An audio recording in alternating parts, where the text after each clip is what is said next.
I've been always drawn to pebbles, gemstones, and crystal clusters, mostly because of my childhood memories. Chile is a really long country with different kinds of landscapes, from desertic areas in the north to the forest and the Patagonia in the south.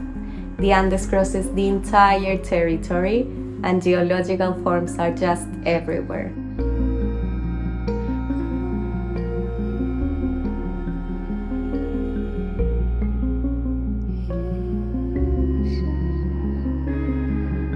My name is Manola, and I'm the maker behind María Manola Jewellery, María being my first name and Manola being my middle name.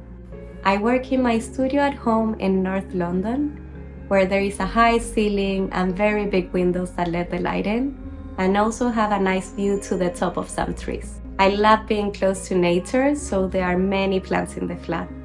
My dog Ramon is my company and is always wandering around this space. The collection I've been working on for Shine is called Atacama, a collection of desertic geological finds. Atacama is Chile's desert and the driest in the world. It draws inspiration from the vast dry soil landscapes, the architecture in the volcanoes and the Andes peaks, the cracked salty textures in the salares, and the warm colorways found in the soil and minerals. When I was a kid, I had the luck to be surrounded by a family very interested in the arts. My mom, my grandma, and my grandpa, they all drew and painted with different mediums, all of them with a very personal style.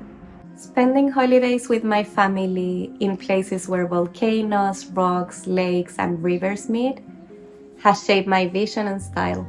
You can feel the power of nature in a simple object as a stone, created by the pressure of the earth, shaped by the strength of wind and water, and colored by the local minerals. It is truly amazing to think that gemstones, with their beautiful designs and infinite colors, come from nature. But the more I ask myself where my inspiration comes from, the more I think it doesn't come just from one specific place. I believe that being close to architecture and design also plays a big part in this vision. The design process involves sketching, but most of all sculpting the wax directly. I like that you can make a model and visualize the general piece from all its angles quite quickly. And also that the wax is forgiving. If you make a mistake, you can correct it right away just by adding a bit of material. I love improvising with the wax and trying to find a balance between the gemstones and the hair. I feel wax carving as a meditation. You have to work slow and be gentle with the material to get to the result. The collection features rings, pendants, and earrings crafted in 9 and 18 karat yellow gold, showcasing earthy neutral tones such as champagne, salt and pepper, yellow, and white diamonds. You can also find some pops of green in tiny pieces that evoke the minimal local flora. Pave settings and mill grain details add a lot of depth and a rich texture throughout the collection, much like the dry soil or the salt flats in the Atacama desert. I've been working with pave settings in a more rustic way. Baked grains and mill grain show more of the yellow gold. I love the texture that we can get from mixing different gemstone shapes and colors. They create a tiny composition that evokes nature and you can wear in your everyday.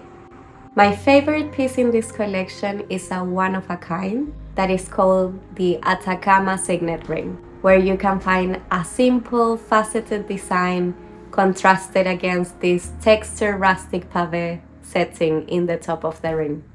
This texture is made with different diamond shapes, most of them one of a kind, and reminds me of the dry soil and the warm colors that you can find in the Atacama desert.